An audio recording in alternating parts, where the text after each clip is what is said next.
your breath. Try to scare yourself to death. Bury your bones under the dirt and tear at your heart and rip your shirt and stomp your feet in disgust. Curse the gray skies if you must, but you'll find when you are done, blue skies for everyone. A lot to learn out there, and I'm beginning. I feel like I'm a beginner. So Yeah, me too. yeah, Yeah, it's not a title. It's just the Dharma name. It's not just it's the name I go by in Dharma contexts. okay. It means great trust or great faith or great confidence. And when I received the five Buddhist precepts early on, as a kind of commitment on my behalf to uphold these precepts of cultivating life, generosity, using loving speech, of having faith in commitment in relationships, and of nourishing the body and mind. Those are the five precepts. You receive a Dharma name from your teacher, and it's generally something that you need to work on, or something that you are already, or maybe some combination of those two. So great trust or great confidence is something that I need to work on, but something that I also possess. So why don't you discuss a little bit about your background and how you got involved with Soto Zen Buddhism? Sure. So I was raised in a household that I would call maybe half Catholic and half agnostic / atheist. And so on one side of the family, there's this kind of strong element of religion, but it wasn't like fundamentalist type religion, as much as it's good to go to church, it's good to understand the Bible, it's good to love your neighbor, and it's good to pray. And you don't have to kind of push that on anybody. And on the other side of my family was this sense of, this is, religion is not something that's up to date. It is not in alignment with discoveries of science, and I just don't want to think about it too much. And I'm okay with not knowing, or with maybe there is no God. So that's kind of the mix in my family. And when I went to college, I got a chance to kind of explore religion. I studied religion academically, and that really brought these kind of feelings in the family up to the front of my consciousness, and I could explore them. And when I began to study this philosophy of religion, it just completely blew my mind. My professor, and her name is Carol White, and she at Bucknell University, we were studying these different arguments of whether God exists or not. And there are four traditional arguments that it logically lays out how you can demonstrate that God exists. And coming from a Catholic background, I read through these arguments on my own, and I thought, yeah, that makes sense. Okay, I got it. There were arguments like, well, because there is the universe, something or someone must have made the universe, therefore we call that God, right? And it seems to be a logical argument, but then when we got into class and started discussing these arguments, they didn't hold up. They didn't hold up from a logical perspective. And for me at that time, in a 19-year-old body, it just didn't, I couldn't make sense of it. And it threw me off the way that I understood God and religion and my place in the universe. It made me question, is there God, right? Which was something that was actually not too unfamiliar. I didn't realize that at the time, but in one side of my family, this atheist, not agnostic stream was certainly present, but it just came to the fore even more. Mhm. At that time, it's a question, oh, does God really exist? Why am I here? If God doesn't exist, that puts a lot of weight on my shoulders, a lot of responsibility on my shoulders. I got to figure this stuff out. I can't rest on somebody else telling me or depend on the goodness of a being that I'm not even sure exists to take care of me. So these are the kind of questions that came up for me. Whether they're, whether they're the right questions or not, I don't know. But at the time, those were my questions. And I didn't feel comfortable going to a Catholic priest to talk with these about, because I thought that he would generally refer me back to Jesus or the Bible, and these were questions. I started questioning whether Jesus was God or not, and because I wanted to know. I'm curious. I wanted to know: is this like, what is this? What is the foundation of my faith? And I saw a video of a teacher, John Dido Laurie, who was very instrumental in establishing Zen Mountain Monastery, which is in the Catskills of New York. I saw him giving a video on how to do meditation. And he didn't say anything about God, whether God existed or not existed, wasn't an issue. And he sat still and quiet, and he seemed to be totally at ease with himself. And what I got from him is that his words and his actions were totally in alignment. And I thought at that moment, that's what I want to do. I want to learn how to do that.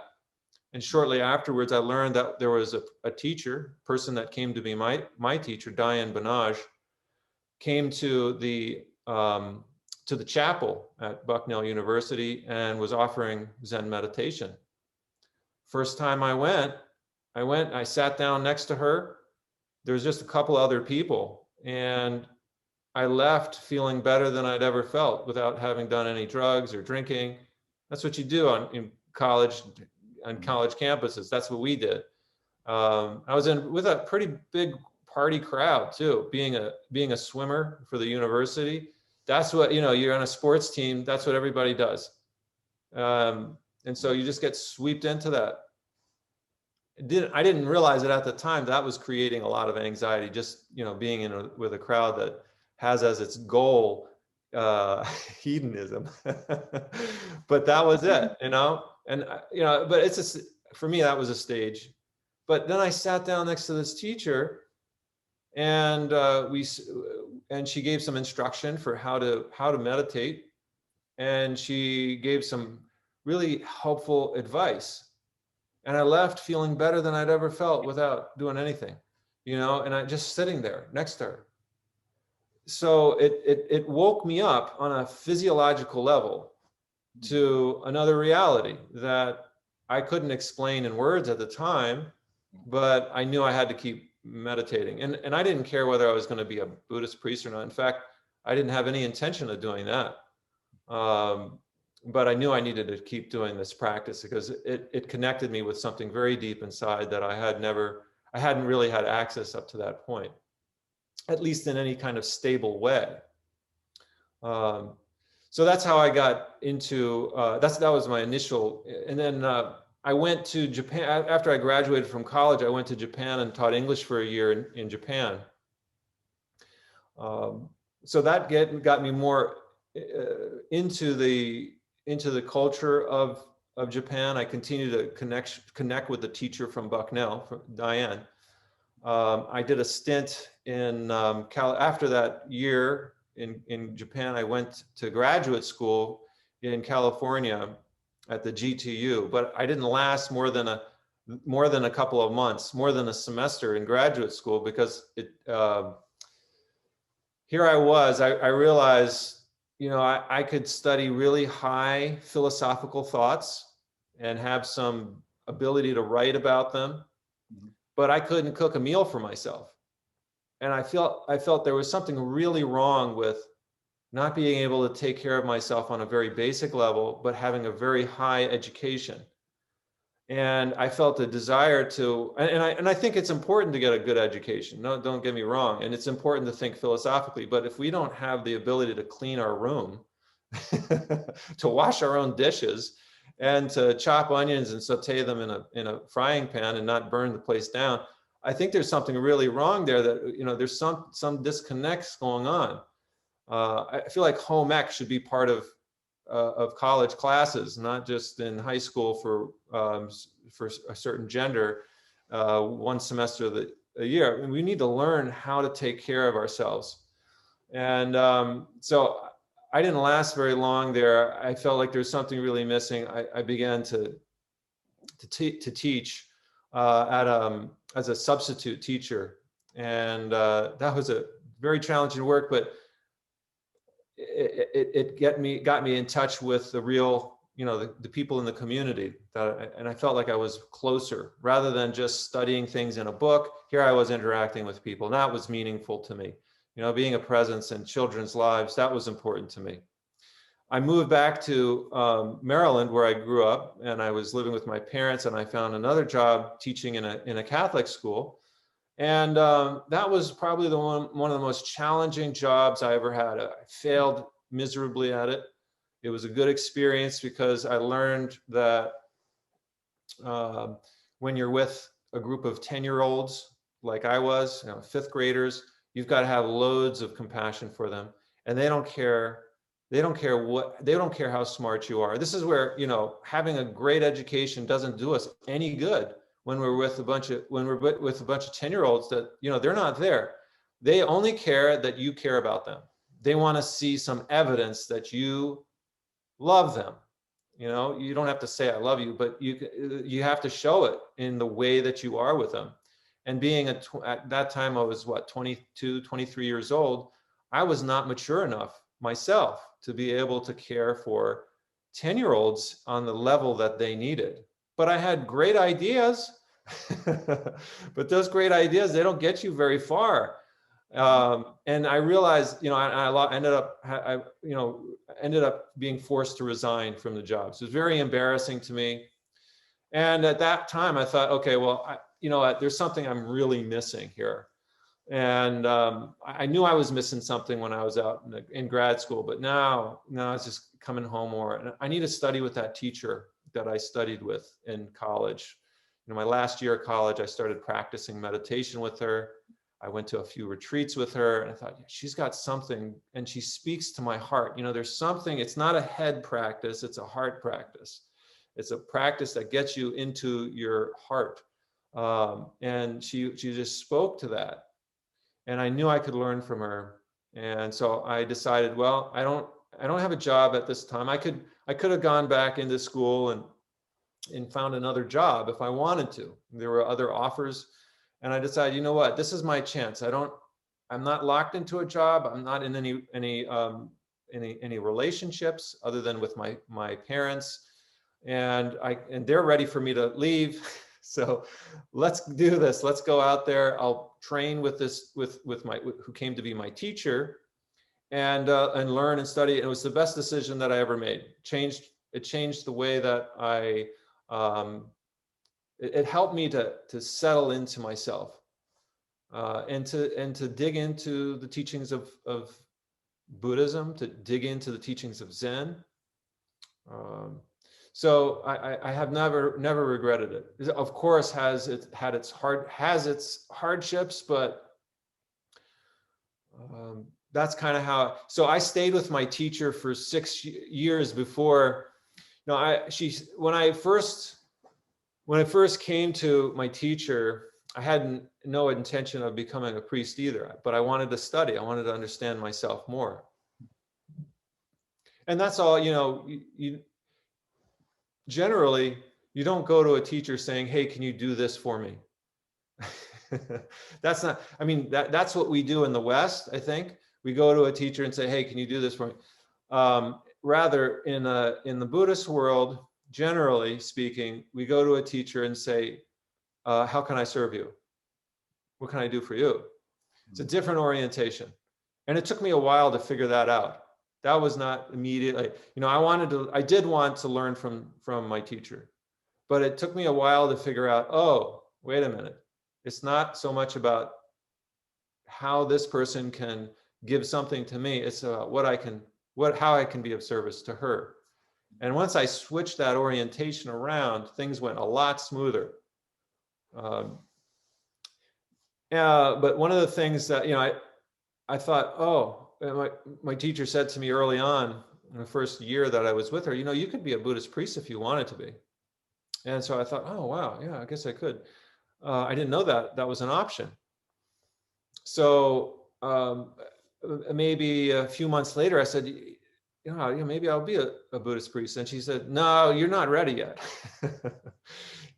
And meanwhile, there's another person in the Zen center where I was at that was getting ready to ordain as a priest. And I thought, well, wait a minute, I got here before she did. And she's ready to be a priest. Why can't I? My teacher said, no, you got it. You need to do some more work first. So I ended up, like that was a big, we'll call koan for me. Like, why? What? Okay, now I'm hooked. Now I'm hooked. Okay, I didn't really want to be a priest, but now I do. And okay, but she's saying I can't be. All right, now I got to investigate this a little bit more. So my teacher asked me to train at other centers during this first 6-year period that I was with her. I went to Nebraska Zen Center. I went to Tassajara, trained with wonderful, excellent teachers at both places, and as well as teachers in the Rinzai Zen tradition, Syracuse Zen Center, and in the Theravadan tradition, Thich Nhat Hanh's community, and the monk from Sri Lanka, Bhante, his name's escaping me right now. Anyways, just amazing human beings to practice with. And then it started to really inspire me. I'm like, oh wow, this is really a viable option for a livelihood. So then I thought, okay, well, I can actually make make this my livelihood, being a priest. And my teacher, I came back to her, and most of that first 6 years was with her, minus a year in California and Nebraska. And year after year, she said, no, you're not ready. And then finally I thought, you know what? After 6 years, I thought, you know what? I don't actually need to do this. I don't need to, I don't need to try to strive to be a priest. I can just practice. I can just do this practice without the desire for any kind of, badges. Like, this is a badge, right? This thing I'm wearing. So it's a beautiful robe. It's a robe, and it means something. It has deep symbolic meaning, but it's also a kind of a badge that can be removed, right? And I realized, this is the real thing I need to do is just live my life fully, to be real, and to care for other people the best way I know how. And everything else is external, it's superficial. And once I came to that realization, soon after, I didn't tell my teacher that, but I said, I kind of dropped the idea altogether of being a priest. And then my teacher said, yeah, if you want to be a priest, you could do that now. So then I thought, okay, all right, well, now that I let it go, it's returned to me. And it was a big lesson for me, like, if you really want something, you need to be earnest about it. First of all, you really do need to want it. You can't be like a superficial wanting. And then you really have to be able to let it go, even though you want it so much. That's how you know if you really love something. And this is something Thomas Merton, I read, he's a Catholic monk, prolific writer that lived in the 1960s and did a lot of dialogue between Catholic monks and Buddhist monks and Hindu monks. And he said something that I'll never forget. If you really love something and you let it go and it doesn't come back to you, then it was never yours in the first place. Mm-hmm. But if you love something deeply and you let it go and it comes back to you, it's always been yours. So there's no fear in letting go of what you love. If it's really yours, it will return. And so that was a big lesson for me. And it happened not on a head level, but on a visceral body level. Right. So that was kind of my, and then I continued to train with my teacher for the next 9 years. And so 15 years living in a Zen temple. And it was good. Very grateful. And one of the, I mentioned cooking at the beginning. I didn't have any experience cooking. Well, one of the first things that I had to learn how to do was how to cook. You know, I had to learn how to chop vegetables and, cook rice. And prior to that, all I knew was how to boil water and throw in a box of macaroni and heat up some cheese or tomato sauce, and that's about it. Now, and then after that, starting to cook, and then I was cooking for first just my teacher, and then for sometimes up to 30 people. So big change there. Did you notice that degree of suffering that you were experiencing led you to where you are today? Oh, absolutely. Yeah. Yeah. If suffering wasn't there, I wouldn't be doing this. Yeah. So we really do need to acknowledge suffering, and that's an alignment with the first noble truth of Buddhism, right? That all life is suffering. That life is that we suffer. So for me, yeah, suffering was very present in the form of anxiety, like existential anxiety, and also in relationship anxiety. At the time that I started to practice what I would call a formal meditation practice in college, it was at that same time that I was in a relationship with another college student, and it was a really, it was a very, talk about you love somebody, but then you're forced to let them go, and then they don't come back. Or sometimes they come back. It's just your heart really gets wrenched in different directions. And for me, it was, I couldn't deal with it. I never ever wanted to be in that kind of a situation again. So I thought, well, that was a big motivation for me to really get down to the heart of my own relationship issues. Like, why did this happen to me? Why did this person treat me in such a way? And again, it's like flipping the lens. Instead of blaming the person, which is what we often do, instead of blaming the other person, it's like turning it around and saying, well, what did I do? How could I be a better person so that I don't attract this kind of thing to me? Not thing. It was, sure, she was doing her own, having her own journey and maturation process that I wasn't even aware of. And so we come into relationships when we're immature. We come into relationships thinking, oh, this person's going to do all these things for me and make me feel good.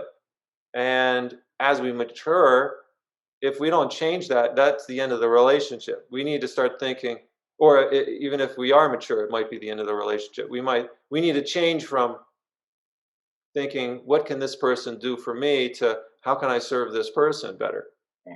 Yeah. It's just that shift. Yeah, I noticed that is a central theme in Buddhism, is this reversal of what you can do for me, and now looking out what I can do for others, right? Mm-hmm. What I can do for others actually improves my condition. Yeah, exactly. Yeah. And do you feel like your family setting, when you entered college, you were obviously already searching, right? You were taking biology and religion, and Yes. interested in finding out the truth. Not everybody has that a nature to really question whether or not what they've learned all their lives, is it true, is it false, and what does that mean for me?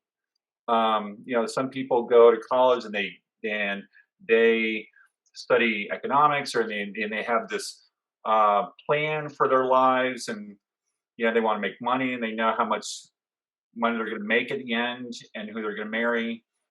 And I'm kind of like a lot like you. When I entered college, I came from a Catholic family. I studied philosophy and religion early in college. Philosophy religion class really kind of wowed me and changed me. And I was a swimmer as well. Oh, were you? Um, yeah, yeah. And but I wasn't introduced to Zen teaching, Mm. and it's it was it just wasn't introduced. I didn't know that was out there, and so I suffered for quite a long time, and I didn't know quite what to do with that suffering. But I did know that I wanted to search for kind of a deeper meaning, a deeper purpose in life, and how to contact that was escaping me for quite some time. Yeah. Um, and so when you started studying Zen, and you knew you were going to become a Zen priest, um, coming from Western values, what other shifts, uh, counterintuitive shifts, were made for you? Mm. Well, here's one thing is that from a Western Christian perspective, you're either in or you're out. Mhm. And from a Buddhist perspective, there's no in or out. My teacher shared a story of a monk, or no, a Westerner who went to practice in Japan at a Zen temple for some time, and maybe a few months or something. And at the end of his stay, he approached the head monk and asked him, I really like this religion. How do I become a member? And the head monk scratched his head on the other side, from his head, scratched his head, indicating confusion in the question itself. Like, how do you become a member? And then he turned and he looked at the man and he said, how does a cloud become a member of the sky? So our birthright is enough. We're born into this world. We belong because we've been born here, not because we joined a club, not because I'm a Buddhist or because I'm Catholic. That doesn't have anything to do with it. I belong because I'm here. Yeah. And there's no, I don't have to prove something about it. Yeah. So that was somewhat eye-opening. I wasn't being asked to drop anything. And now I look back at that time. A lot of Buddhist teachers say to Westerners, you don't have to become a Buddhist, and that is so liberating. That's so liberating to hear that, right? And they'll often say, don't leave your religious tradition. If you're Christian, stay Christian and be a great Christian. I chose to take this path, but I feel very strongly that those Christianity, Catholicism, those are my religious roots, and you can't just like through an intellectual exercise uproot yourself. They're there. It informs the way that I think. Western society forms the way that I think. But then there is, and Western society also forms a lot now the way that Asians think too. Yeah. But then there is also these little pockets or puddles of communities that are still alive and out there that are living in seems like a different kind of world. So the sense of community, for example, when I trained with my teacher, but then also having that reaffirmed, going to Japan and training as a monk for close to a year's time in Japan, and learning the value of being a community member. Where in the United States, we have the philosophy to stand out, to stand up on your own 2 feet. These are important values to make your mark, to be the rugged individual and to conquer the world. We have the idols of Superman and Luke Skywalker and those, right, and battling evil and that kind of thing. But in a monastic setting, that does not hold up very well. Like being the superhero doesn't work. In fact, you have to learn how to what we call fly with the flock. Just as you see these, this time of year, the geese flying overhead in droves, and they make that V-shaped pattern, right? And it's learning to be in that pattern with other people, learning to notice your relationship between yourself and the other people in your group, and to fly accordingly. So like a school of fish, it's amazing. You see those videos of the schools of fish underwater, and they're all like, it's like one body moving, but you see a million different fishes there. And the same is true even on an individual level. We think we are an individual being, but we forget that we are like a collective school of fish, and we have the appearance of one body. But if you look close enough on a biological level, we're trillions of cells here just swimming together. Yeah. And somehow we're there's some cohesion on a mental level that allows us to speak coherently and say one thing. But it's really trillions of things coordinating together, literally trillions of things coordinating together. So, and then we have the idea in the West of the individual actually existing. But from a Buddhist perspective, and this is across Buddhist schools, there is no inherently existing self, which is really hard for us to get our minds wrapped around, because we're so schooled in thinking that we need to learn how to live independently, right? We don't have interdependent living. We have independent living. Our country didn't have a declaration of interdependence. We had a declaration of independence. And so it's just like on so many levels, how do we become independent? This creates itself all kinds of anxiety. From swimming, as you know, it's not about cooperation, it's about competition. And I learned a lot about life through swimming competitively. But there's this big piece missing of I shouldn't say there's no cooperation, but and we have to learn how to navigate that, though. I don't know. I wasn't very good at navigating that line between cooperation and competition. I think we need more there. When I recently came across a line from Confucius and the Analects of Confucius about learning how to do archery, where the archers, you talk about Zen and the art of archery. You're competing, right? You're learning how to shoot, to aim for the bullseye and get it right on the bullseye. And you're competing with other archers to do that. This was the big game back in, 2,500 years ago. So, but on the way to the archery match, you're in a cooperative relationship with the people you're going to be competing against.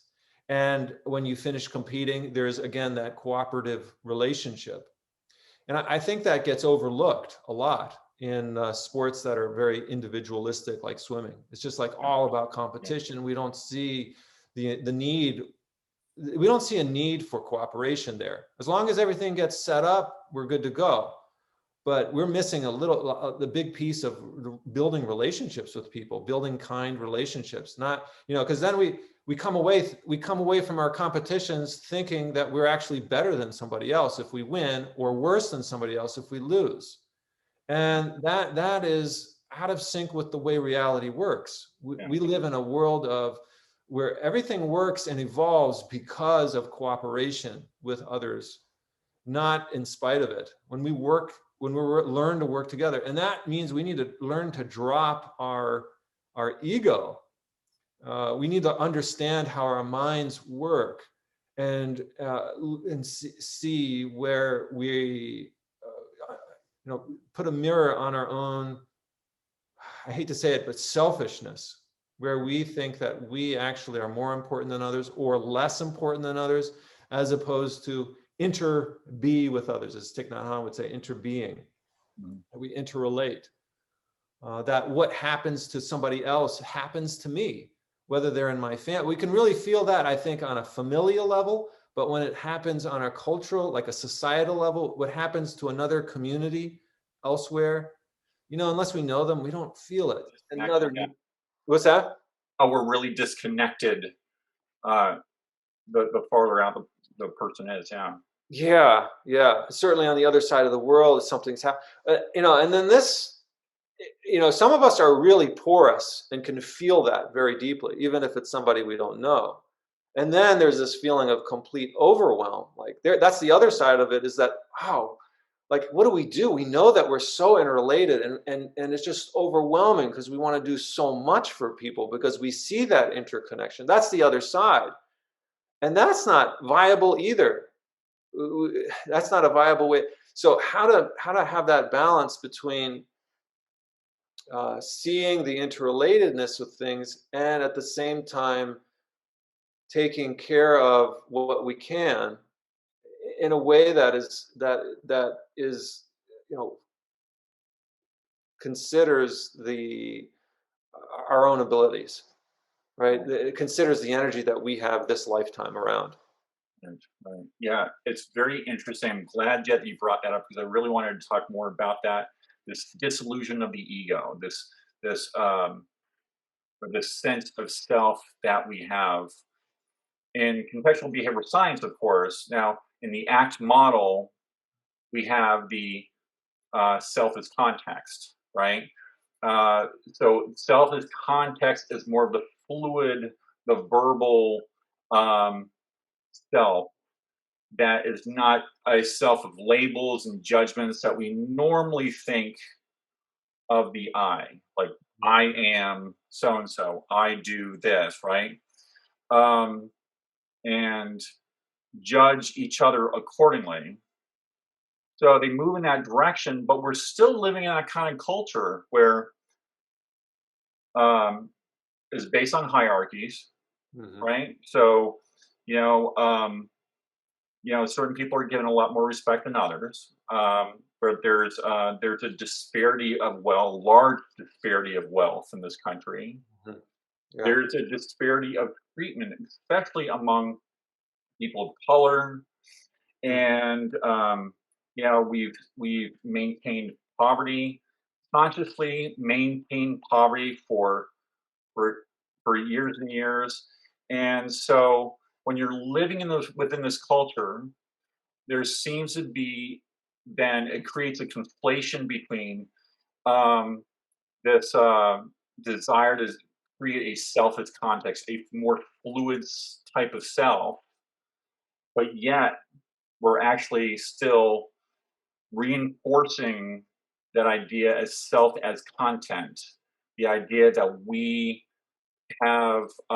earned our success, right? Or that we should be blamed and shamed for the wrong things that we do. Mm-hmm. And I'm not really sure that we're properly addressing it. And I'm wondering, like, how do you address that living in the West, studying Buddhism? Mm. Yeah, well, the one thing that I heard you say is that we shame ourselves or shame others if for the place that they are in society, right? And so how do we deal with that? Well, I think on one level, just having this conversation is important part of it, to bring it up. Do you realize that there are segments of our population? I'm just maybe give a concrete example here. I'm just thinking of the disparity, economic disparity between white people and people of color. Or you can also extend that to indigenous peoples. And I think we often don't realize that what happens in previous generations affects the way we are right now. And one way that we kind of whitewash the previous generations of what happened, like the traumas of previous generations, be it genocide of indigenous peoples or slavery, when we whitewash that and say, okay, well, now we're at a place where everybody's equal, the slaves have been freed, we're good now, you should be able to access everything you need. But then we don't look at policies. We don't look at the policies that have not just the prejudices of individuals that can keep people back, but the policies of our government that hold people back. And I'm not expert on this at all. I'm just discovering this for myself again and again. It seems like I can't hear it enough, but one of the things we do is certain days, one day of the month is dedicated to studying race. We look at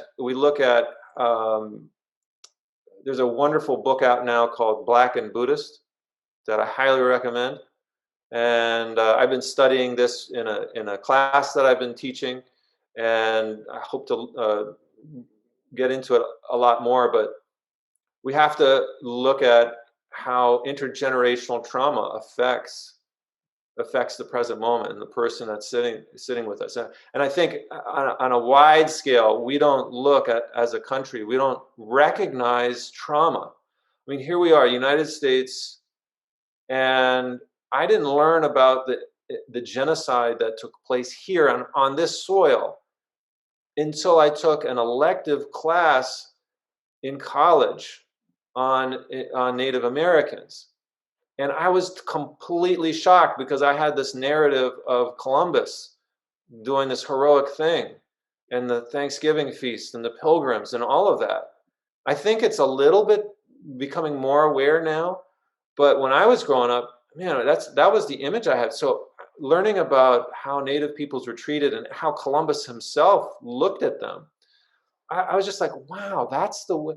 Oh, and then they live in, they're pushed to reservations, some, and unless I mean, it's complex. It's not just this black and white picture that I'm painting, but you have the influx, you have the government pressures and military pressures pushing the Native peoples to various reservations.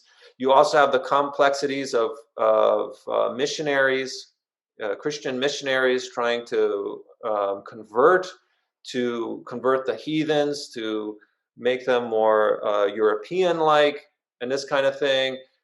That this took place over centuries, and the acculturation. I don't even call it acculturation, but this kind of demeaning of a culture, and then expect somebody to live functionally in the society it's not realistic. Right. And the same for I don't want to say that people with trauma can't don't have great resolve. I think they have incredible resources. Some are able to tap into their own inner strength and be amazing human beings despite their trauma, or maybe because of it. I don't know. But there's a large degree that we're unconscious or don't recognize intergenerational trauma. I don't even want to recognize it in myself. It's not something that we like to think about. Like, oh, I have, because we don't want anybody. It's like it's the word I'm thinking of. When we don't want to think of ourselves as weak in any way or having been hurt in any ways. There's shame in that. Yeah. So how to break or to make it okay to start seeing the pain that not just we as individuals have gone through, because maybe it's not so much. I can say that I have had a very loving upbringing in many ways, but we can't just I think we're overly dismissive of our history. I think that has a lot to do, or very similar to, our degree of avoidance of dealing directly with our past because it is very painful. And so, why not consciously fuse with some narrative that gives us this hero complex? I Hmm. can't tell you how many people in the United States would say, "Oh, the U.S. This is the greatest country in the world," and it's always this hurrah about the United States. We can do anything together, and we're the greatest thing. And it seems like this is a total wash of the tragedies that we have caused in the past and are still causing today, Hmm. and race and economics and just the social ills that we have or just go unrecognized. Hmm. And we have these simple stimuli that, like the Dow Jones, if the Dow Jones is doing well, that means that everybody's living well. Right. Yeah. And it just makes things very simple to continue to avoid the um, uh, the trauma that's currently going on and past trauma that's going on. Yeah. Uh, It's kind of like recently I saw the movie The Matrix. uh, It's kind of like that. We're living in this. We think we're actually living, yeah, and then we take the red pill and we realize, oh, wait a minute, I'm just being used. yeah, Wake up out of this. yeah, Oh, there's a whole other thing here going on. yeah, And I feel like that's kind of the real world that we live in. Is you know, there's some there's a big waking up process that I think it's going on. It's taking place, but we have to keep at it.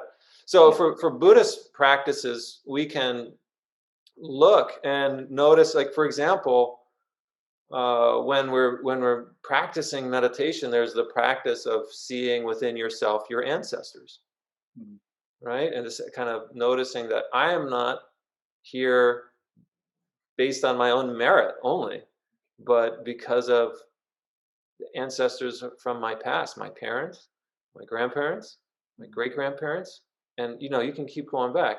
And here it's important, I think, also to recognize how our we've been culturally made white.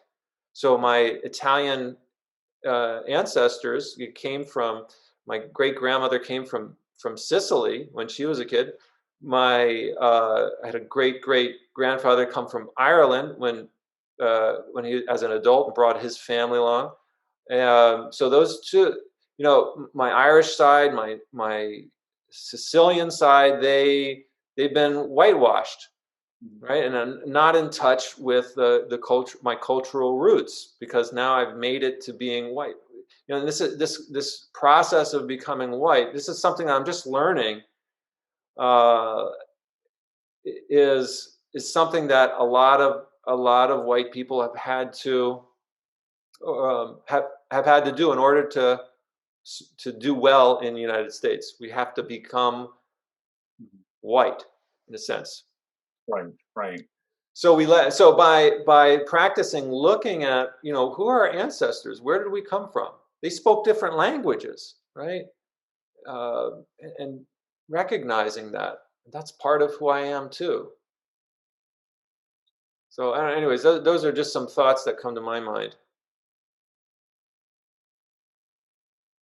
Yeah, it's a very deep subject. We're living in a country that is, as you had said before, is very individualistic, and we pride ourselves on individual achievements, and then we attribute those to psychological states of, like, perseverance and sacrifice and you know motivation, all this kind of stuff that these what we assume are freely chosen behaviors, right? And so, of course, if you haven't achieved what I have achieved, and the whole measures of what constitutes success, and it concerns me on a couple of. I want to ask your opinion on this. Is um, when I take there's a difference between when I take an ACT training, acceptance and commitment therapy, and really get into the behavioral processes and really starts clicking with me. It can click with me on an intellectual level.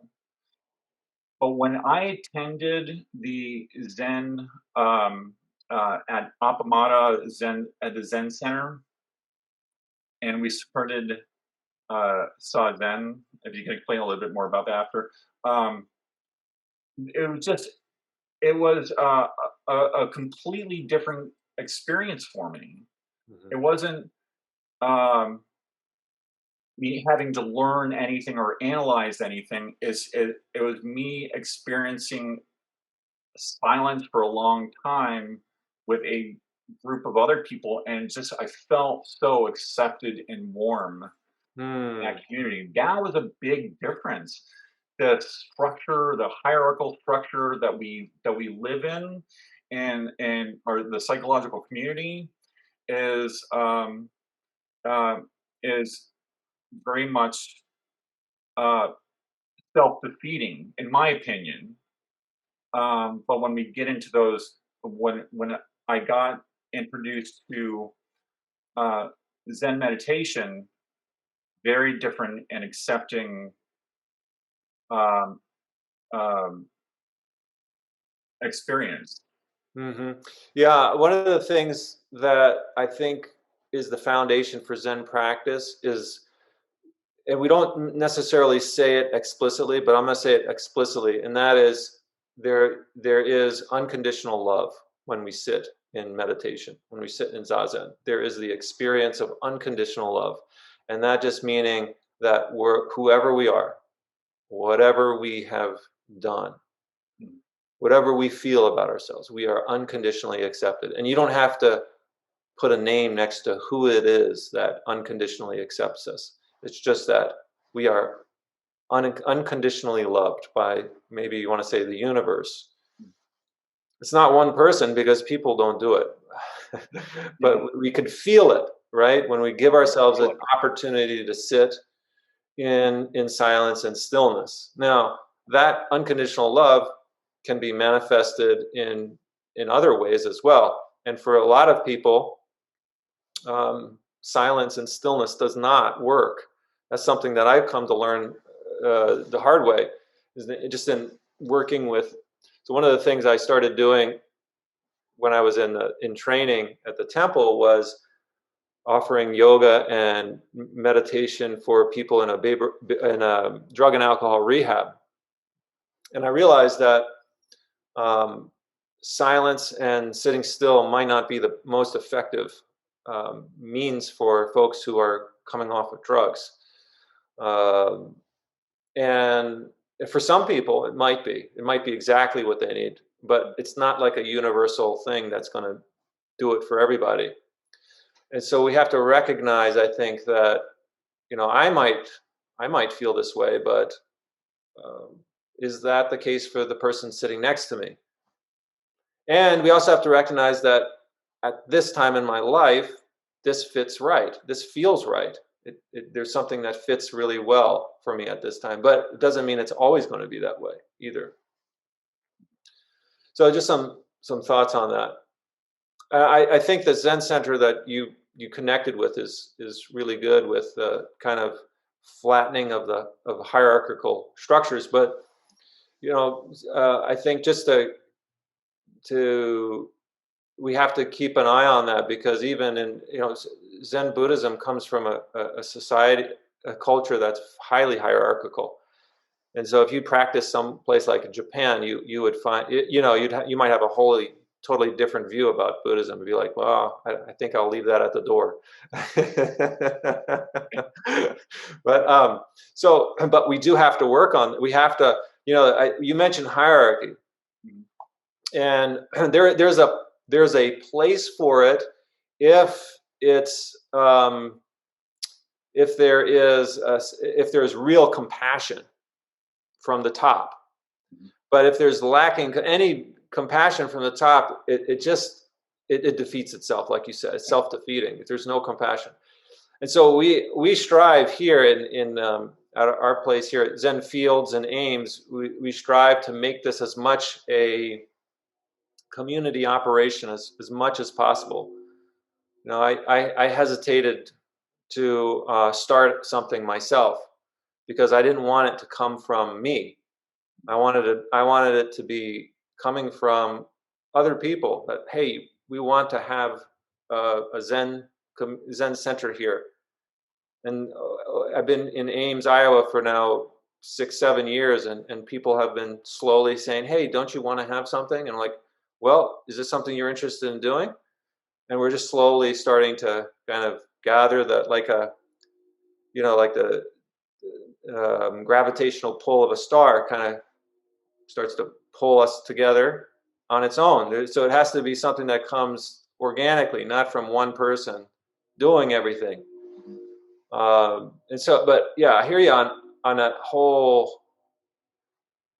When we see somebody as above us and ourselves as below, we have to be careful. There's in some ways there's no way to escape it. Yeah. There's some part of it. There's some part of us that in our maturation process, as we mature, we need to see somebody who's above us and beyond us, like a Buddha.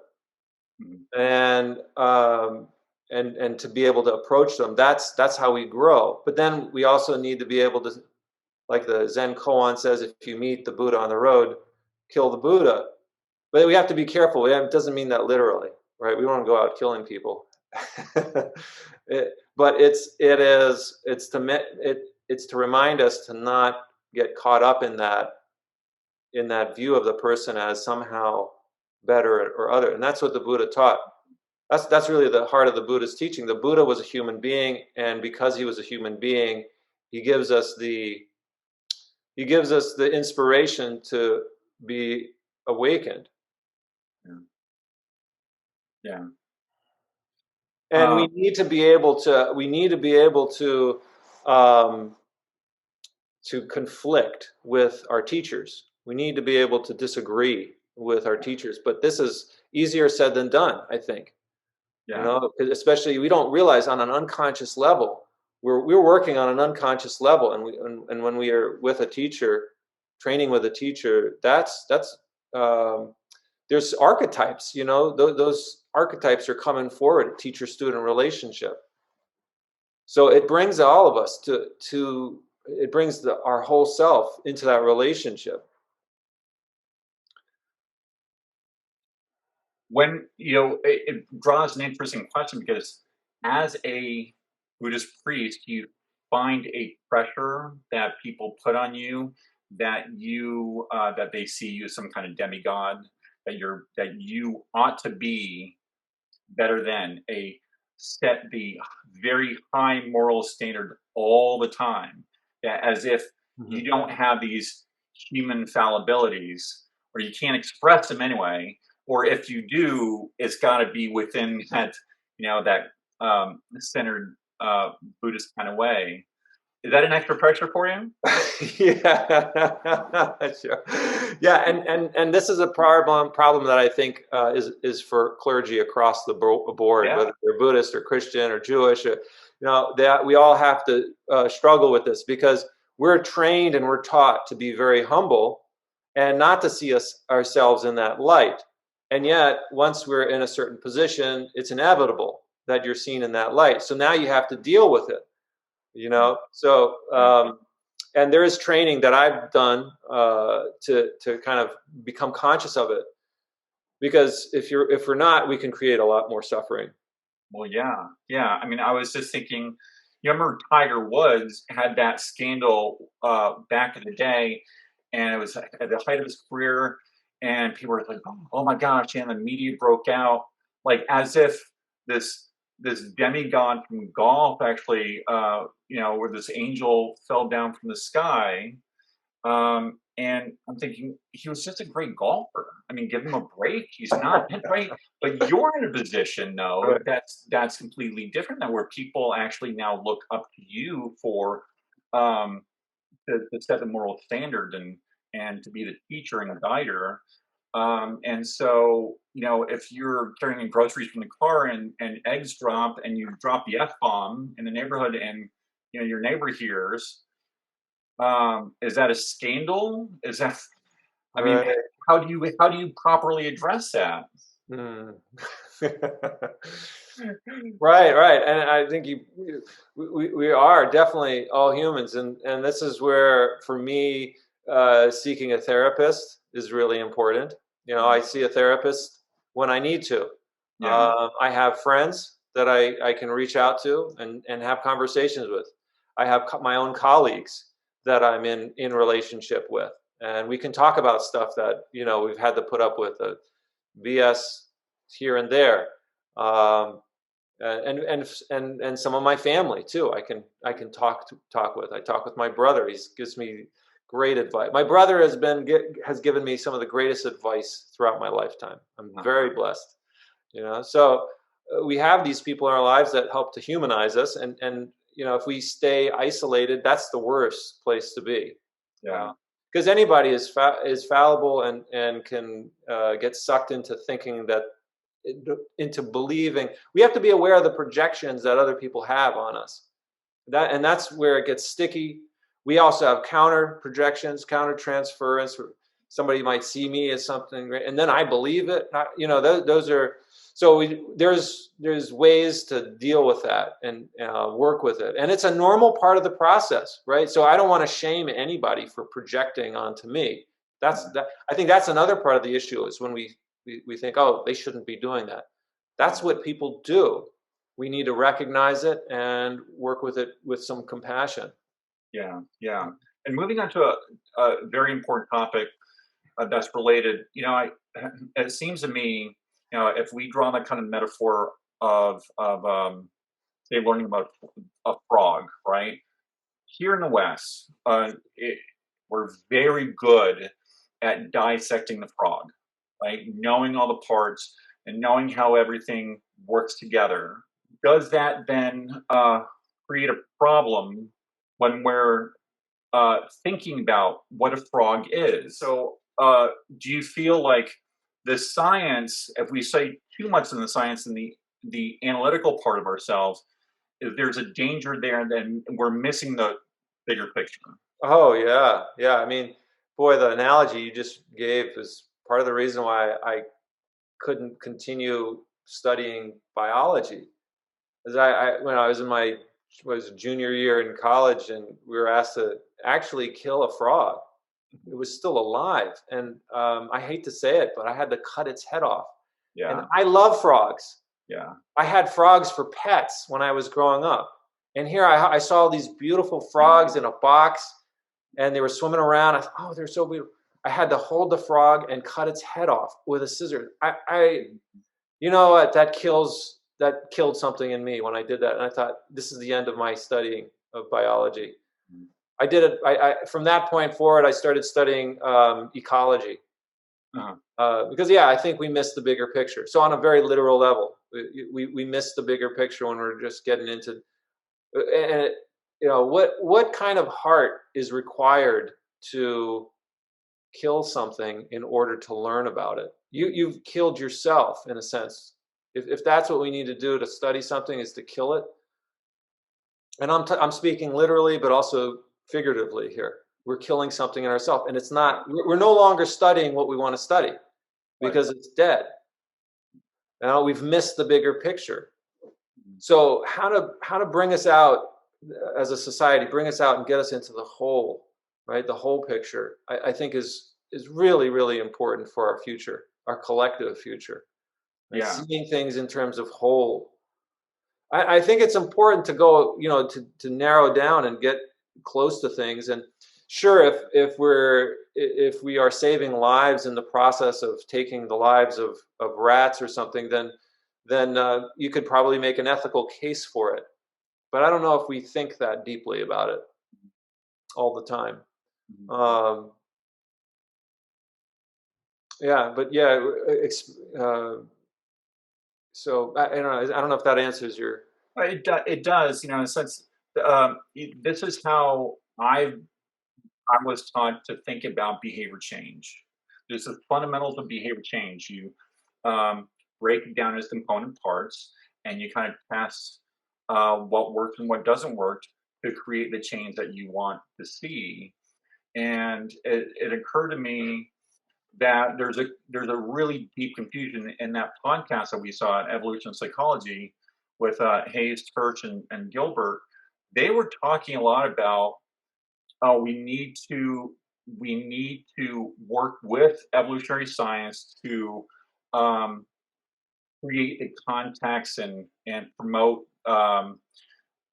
these pro-social ways of living now that we know how behavior works, right? Hmm. But when the contradiction for me is if we're not really egos, right? If we're not individualized selves, how are we then to properly conceive of behavior? That are we thinking of conscious control as a way of forcing ourselves into nature to create change, or conscious control more of being aware of where we are and allowing behavior to, with compassion, right? And allowing behavior to take care of itself. Hmm. That makes sense. Oh, yeah. Well, one of the things I liked about the way that in that particular podcast they were talking about evolution was uh, so the idea that whether you are like God centered or evolutionary centered, you could still, we have to get kind of beyond those distinctions, and so when we're talking about our own minds, that we're in charge of our evolution. To me, that kind of makes a lot of sense from a Buddhist meditative perspective, because we can come to see our own failings through the practice of meditation. We come to see how we fail and how we fall. That's a very important insight to have about ourselves right there, just to see that. And then we can also, here's the thing where I think science can also help kind of these meditative studies, is that we're in charge of our own evolution, in the sense that through our behaviors we turn genes off and on. That's pretty amazing to me. Like, oh, I know there's genes that my own ancestors have been, there is a lot of anger and a lot of rage from just not only from hearing stories of past ancestors like my great grandfather, but also experiencing it in my own body at times, like absolute anger and rage. Like, where is that coming from? Yeah. Well, it's from me, but it's also embedded in my DNA. Well, now, okay, I have a practice that I can become more aware of. It doesn't mean I'm going to, be perfect and never angry, but I can become aware of, oh, this is anger, and I can choose how to respond to it in a way that might be more skillful, and in that way breaking the chain of suffering, which is what the Buddha taught about. So how do we break free of this world of suffering, this world of samsara? It's by recognizing our cravings and our grasping at things. We want things to be a certain way, and we don't want them to be another way. So how do we cut, that hand that grasps? And that, I think, is, maybe we can make an argument that is where we're capable of actually evolving ourselves, kind of taking the hold of evolution itself, and taking responsibility for our own evolution. I kind of like that idea.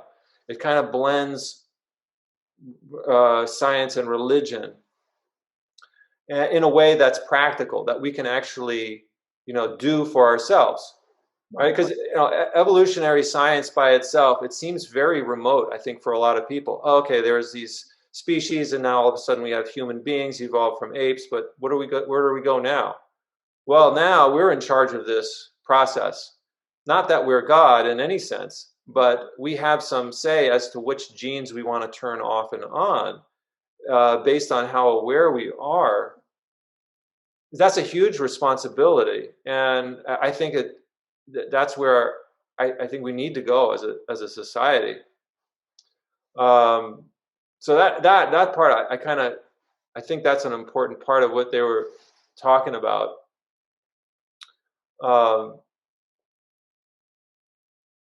Yeah, but it sounded like you saw something else there.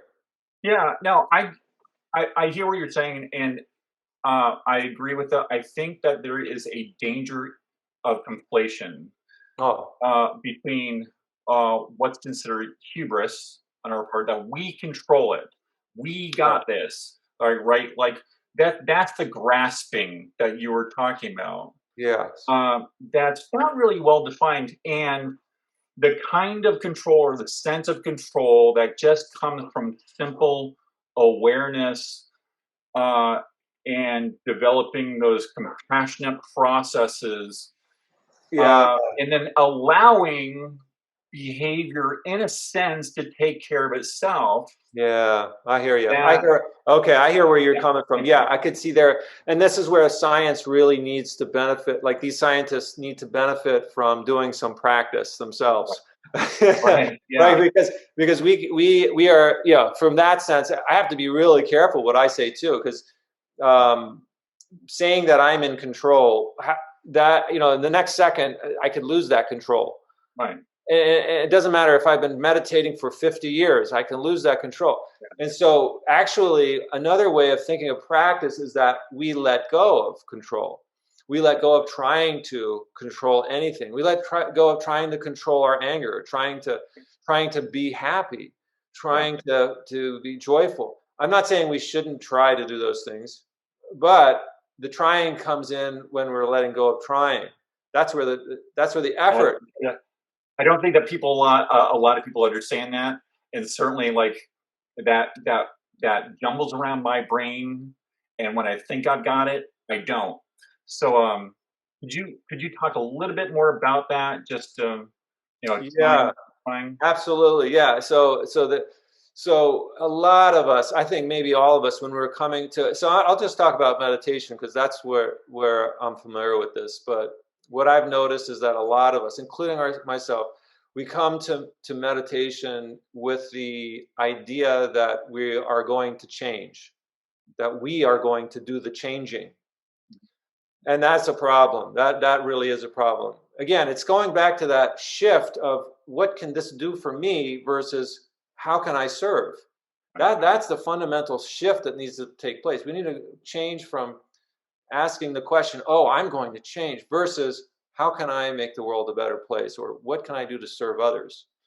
If we start from that place, everything else takes care of itself. And then we have to be able to, I think, open and listen to guidance, whether it's from a trusted teacher or from the universe. We have to be open to guidance here, and that might look like defeat. It might look like grief. Uh, I can't understate how much we need to grieve. Grieving is a letting go process. It's a process of releasing and not being in control. It's allowing ourselves to be out of control in a sense. Not, and that sounds scary, I think, for a lot of people. And it can be very scary to feel like you're out of control. But if we can go into our bodies, allow ourselves to feel the grieving that is there, then we might find ourselves in a very stable place, much stabler than any mental control that we can have over our mind. Yeah. If we can drop into our grief, there's a statement. In a book of Ecclesiastes. So chapter 7 of the book of Ecclesiastes in the Hebrew Bible talks about um, it's better to enter the house of mourning than to enter the house of joy, because in mourning, that's where you will learn. That's where your spirit will learn. Mhm. And we need to do that individually and collectively as a culture. We need to learn how to mourn. We need to give ourselves time to grieve in whatever way that we feel comfortable doing. But we need the permission to do it. From others, from our workplaces, from our families. We need to give people permission to grieve. We need to understand what grieving is and the process of that for others, so that we don't try to make them into something that they're not. Grieving is ugly, and we're in this adolescent phase, I think, of as a culture. It's an ugly duckling phase that we're in right now, and we need to like give people the space to be ugly. You know. Yeah, grieving. Just quickly define, what does grieving mean for you? So, well, on a very physical level, the ability to shed tears profusely, just the ability to be able to let the tears run and not be shamed for it, not to think that there's something wrong with you, to allow that. But it could mean allowing yourself to feel to on a bodily level, low energy. Yeah. Right. And we're the culture that says you should never be unhappy, and you should always have energy, feel good kind of thing. Well, what if we can be okay? What if we can feel good about not feeling good? Right. I think that's where practice comes in. I'm not saying we should wallow in grief. That's not what I'm saying. Because practice is about transforming suffering. But I think we overlook it, and we try to bypass it. See, this is where spiritual practice is tricky, because we try to bypass our suffering and jump to enlightenment. Like if I just do this thing, everything's going to be good. But in reality is that's we're just bypassing our real state. And so the work, this kind of spiritual practice, is coming into seeing, what are we actually feeling? What am I feeling right now in my body? And maybe that looks like numbness. Maybe I don't feel anything. Well, that's that's helpful information to say, like, I don't notice anything. All right, well, that's a great place to start. I think that's where a lot of people are. Again, and so we think we're supposed to feel something like enlightened, or maybe feel really sad. Well, maybe we don't feel any of that. Well, shit, we're living in a time where species are going extinct at the rate of the dinosaurs were 65 million years ago. That should give us something to feel a little bit frightened about. And if we're not feeling anything, okay, well, that's a good place to start. Like, what's going on there? And coming into honesty, like, wow, I'm, being more honest with how we're, being more honest with ourselves. Yeah. Yeah. Boy, it really does bring up a lot of good points. When I sit in meditation, my brain is racing and always thinking all the things that I need to do, and and I sometimes wonder, what is the purpose of just sitting here and doing nothing for 20 minutes, 30 minutes? And we'll kind of leave on that, but what, on Zazen, right? Is that how you pronounce it? Mm-hmm. What does that do for you? And how does that create behavior change? Oh, this is a big question. This is a good question, right? Oh man. Well, like I mentioned earlier, when I first came to do Zazen, I felt better. Yeah. I connected with something on a pre-verbal level that I hadn't been able to connect with before. And so that's there. Not everybody connects with meditation or Zazen immediately like that, though. I look back at it now, I think I was fairly lucky to have that kind of an experience early on. But another thing to consider with Zazen is that we don't do Zazen. Zazen does us. And that's where the letting go comes in. So we think that if we think we're doing Zazen, we're already off base. We're not doing it.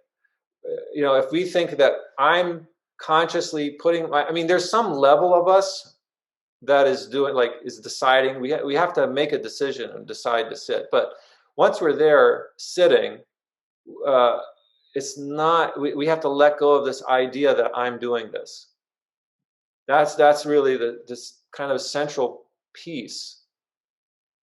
And this is where, but I even hesitate to say that though, because there's places for other practices within Zazen where it's where you are directing your attention to certain places or certain things. So this is a tricky question, and for anybody that's trying to meditate and figure it out, I think you cannot do it easily on your own. You've got to have some instruction from a teacher, because it really depends on where you are in your life. There's things that, like I just said, now I'm actually starting to feel regret that I already said you don't do Zazen, because actually that may not be helpful for everybody. But I think, I have to be really careful about giving any advice on, just like to the general public like that, because it just really depends on where a person is in their life and what practices might be appropriate. They change too, and so what works now might be okay for some people some of the time, but then, so I don't know. I have to. What does it do? You're coming back to what does it do for me? That's a question I have to keep coming back to. But one of the things I'll say is that we try to keep what's called don't know mind. And that means that we stay open and curious to our life as a whole, or not just our life, but life itself. And to keep the question in our mind as much as possible. What is my life about? What is this life about? Why am I here? And so Zazen helps us to hold that question.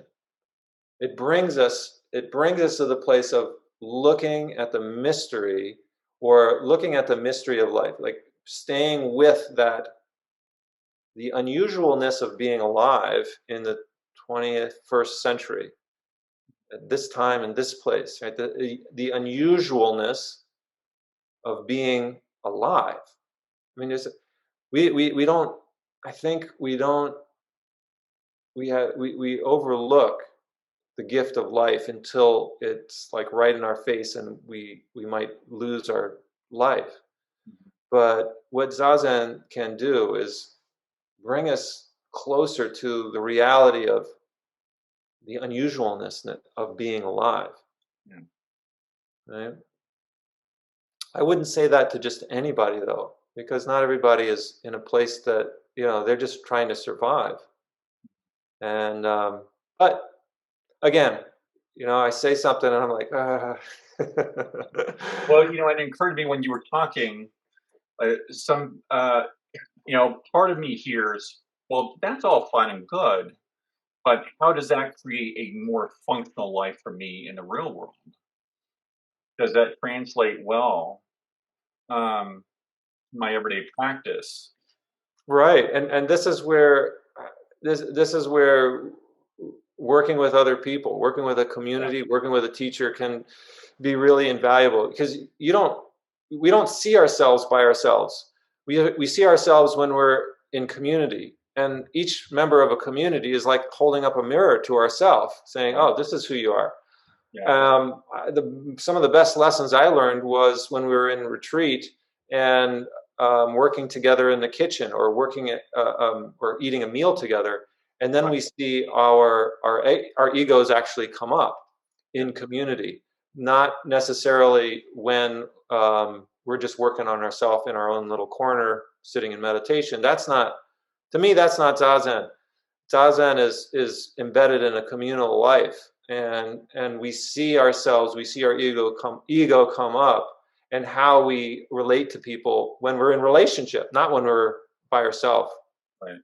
So it's sometimes important to sit by ourselves. I don't want to say we shouldn't, but it's in relationship in a community setting that's doing a similar or the same practice that we really get to see who we are. Yeah. And that could be that could be your family. You know, your partner probably sees you better than you see yourself sometimes, or your children or your siblings can give you a pretty good insight about yourself. That's why I refer back to my brother, you know, or my wife. She'll tell me, Yeah. she'll give me some good ideas who I am. Also a Zen Buddhist priest. Exactly. Yeah, she's pretty sharp there. All right. I want to be respectful of your time. Can you now, I hate to put you on the spot, leave us with something so profound and blows all our minds? Go. Oh. Yeah.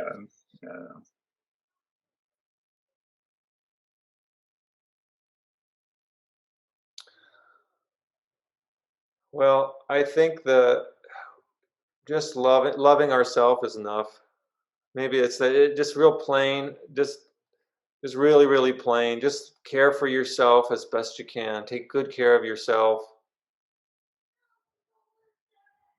And develop compassion for those that are around you in your immediate neighborhood. Care for them. And take care of those in whatever way you can that are beyond your physical location, right? Yeah. So start with yourself. Start with yourself. Love yourself.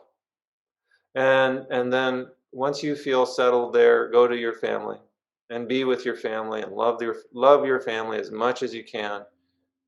And when you can't, go back to yourself and love yourself, and then go back to your family and do your best to love them. And in your workplace, do your best to be kind and compassionate, acknowledging the good work of others before you wish your own work to be acknowledged. I think that's key.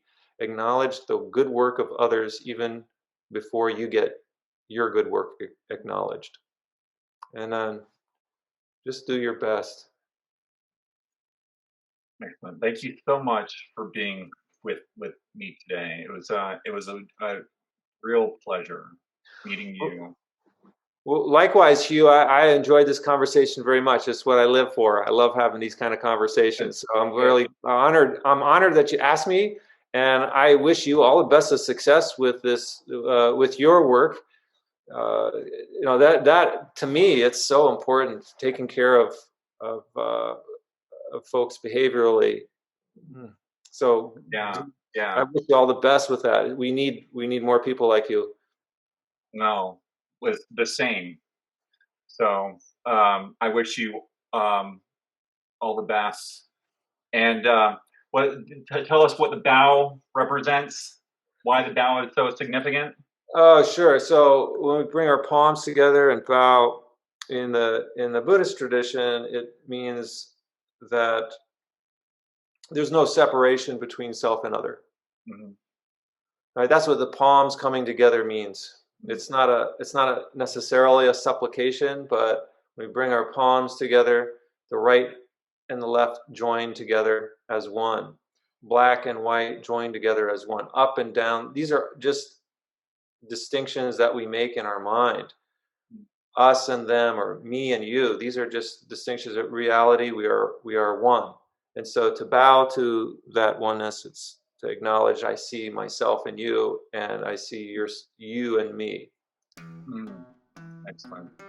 Well, thank you so much. You're welcome. Again, thanks for inviting me, and I hope to talk again soon. Yes, I'm sure we will. All right, take care. All right, you too. Spit on the ground, hold your breath, try to scare yourself to death. Bury your bones under the dirt and tear your heart and rip your shirt and stomp your feet in disgust. Curse the gray skies if you must, but you'll find when you are done, blue skies for everyone.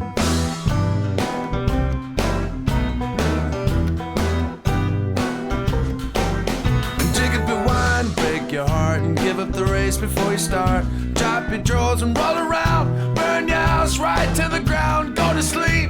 Hit your head, screaming till your face is red. But you'll find when you are done, blue skies for everyone. Blue skies, setting sun, and cherry pie